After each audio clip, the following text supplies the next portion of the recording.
Nesta demonstração, eu irei compartilhar exemplos de uma alternativa na construção de gráficos para dashboards no Grafana, onde o principal benefício é não ser necessário o uso de consultas SQL em FluxQL ou Flux, já que o armazenamento de dados está incluído no software que faz a função de gateway industrial, não sendo utilizados bancos de dados relacionais ou InfluxDB como intermediários.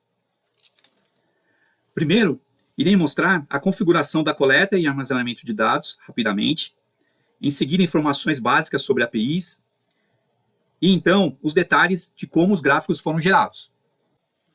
Iniciando pela plataforma que é responsável pela coleta, armazenamento e exposição dos dados via API, eu quero demonstrar rapidamente as configurações. Eu tenho aqui os módulos da plataforma vNode, onde eu tenho um cliente OPC UA, que acessa um servidor OPC UA local.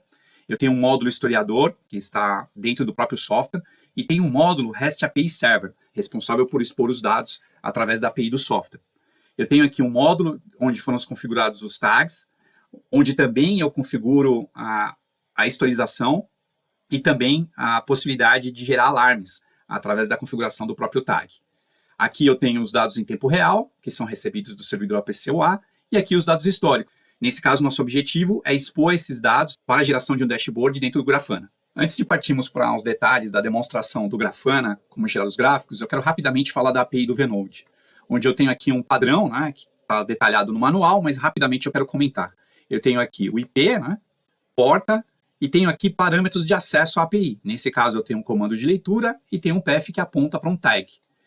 Aqui eu tenho um exemplo de resposta, que está estruturado em JSON. Nesse caso, eu estou lendo um tag em tempo real, então eu tenho só um valor. Se eu atualizar aqui, ele vai atualizar esse valor aqui, ó, value dentro da estrutura de data.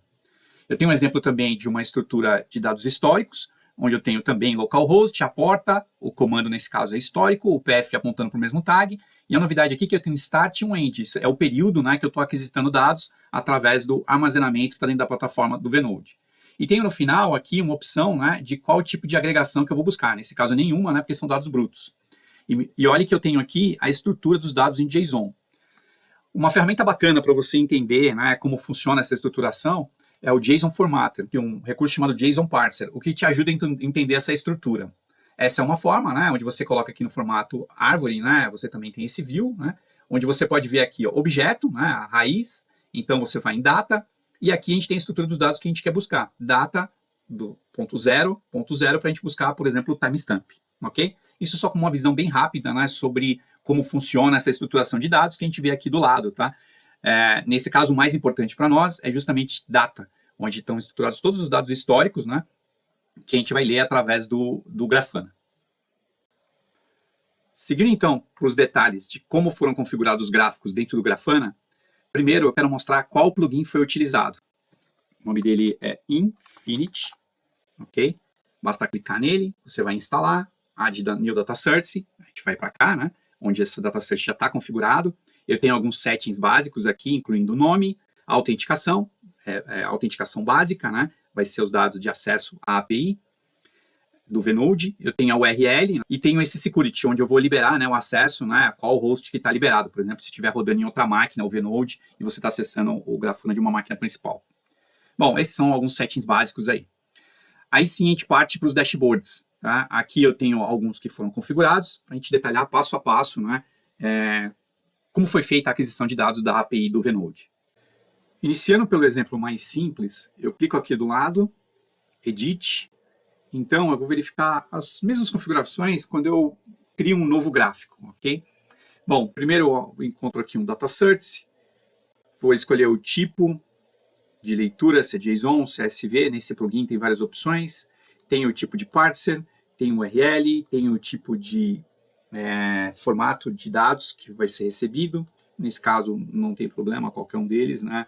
Em geral funciona, tem um método get ou post, de acordo se eu estiver fazendo uma escrita, uma leitura, né? No nosso caso aqui a gente está lendo dados, está utilizando o get, e aqui eu tenho a mesma URL que a gente utiliza aqui em cima para ler os dados em tempo real, ok? No nosso caso a gente quer ler aqui data, o valor e o timestamp. Bom, verificando isso então, eu tenho aqui, não estou utilizando nada de parâmetros nesse caso, e eu tenho em seguida o parsing. Note que é o seguinte, aquela estrutura, né, que a gente viu, né, se a gente fosse olhar aqui é um pouco diferente, fica histórico, mas é a mesma ideia, né? e você tem request.tag, request.start, eu estaria lendo esses valores, tá? Então, nesse caso, o que eu estou utilizando aqui é data.ts, data.value, se a gente olhar aqui, data.value, data.ts diretamente para ler os dados. Basta isso, né? E selecionar aqui o tipo de conversão, por exemplo, a gente recebe os dados em epoch, e aqui a gente tem a conversão já para o formato ISO. Bom, da mesma forma eu tenho a seleção de número, e aí eu já tenho os dados diretamente aqui na tela, ok? Sem nenhuma consulta SQL. Bom, um outro exemplo um pouco mais avançado, né, é quando eu quero colocar, por exemplo, uma parametrização, né, para facilitar como um template, um padrão, né, a mudança de dados. Note que aqui, né, eu não tenho o nome da tag, eu coloquei aqui no path, tá? Eu criei um parâmetro chamado path, ele tem aqui o nome do handle21, é o caminho, né, do tag, e o resto do parsing continua o mesmo, data.ts, data.value, né, os mesmos parâmetros, né, e aqui eu mudei o tipo do gráfico, né, que eu estaria vendo, eu podia colocar stat, poderia colocar gauge da mesma forma, ou até outros tipos compatíveis. Bom, seguindo então na demonstração, a gente tem um outro exemplo aqui, aí sim, de um gráfico, né, que a gente está buscando dados históricos, primeiro com uma requisição direta, tá, similar ao primeiro exemplo que eu fiz. Nesse caso, né, eu tenho as configurações da mesma forma, data source, tipo, né, parser, get, e aqui o que muda é o URL. Note que a URL é a mesma que eu usei aqui no browser para receber essa resposta. Nesse caso aqui, eu estou informando diretamente o start e o end já no próprio corpo da requisição. Tá? Bom, o que muda aqui também é o parsing. Note que o formato da mensagem que eu vou receber é diferente da anterior, né, que a gente viu. Então, esses parâmetros de seleção são diferentes. Tá? Mas a partir do momento que você já sabe como aquisitar dado tempo real ou histórico, isso vai permanecer nas suas próximas requisições. Bom, então aqui a gente vai ter a hora, a mesma coisa que a gente fez antes, o tempo a conversão para ISO, e a gente tem aqui ainda, né, valor em número. A gente não precisa configurar mais nada, não tem consulta SQL, e aí a gente tem os valores. Note que um problema aqui é essa questão de eu informar, né, esse start e end na própria requisição. Então, por isso, a gente tem um outro exemplo, a gente começa a parametrizar isso, né, utilizando da mesma forma que um dos exemplos ali de tempo real. Eu tenho aqui, né, parte do endereço na URL, né, a parte principal, e o resto estão todos em parâmetros. Então, eu posso mudar, por exemplo, aqui para o tag int2, né, e já ter uma atualização, né, para uma outra curva, né, que são outros valores nesse mesmo período.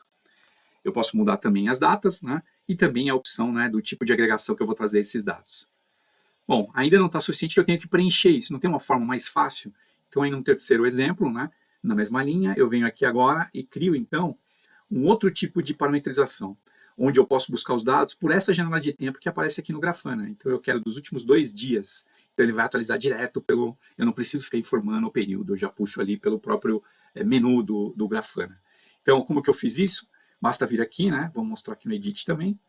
A configuração é similar à anterior, só que o que muda é aqui, ó, nos parâmetros. Eu estou utilizando, né, um parâmetro fornecido no manual do Grafana, onde ele demonstra, né, como eu posso declarar, né, o valor desse menu dentro do start e o end, né, e ter essa automação, né, desse valor diretamente.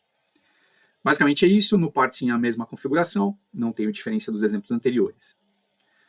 Notem que essa foi uma demonstração relativamente simples do ponto de vista do Grafana, já que não é necessário realizar consultas SQL, FluxQL ou Flux, né? E isso pode ser aplicado de diferentes formas. Eu pretendo aí nos próximos dias, né, criar outros exemplos, incluindo alarmes, diversas penas no mesmo gráfico, né? Então, aguarde novidades.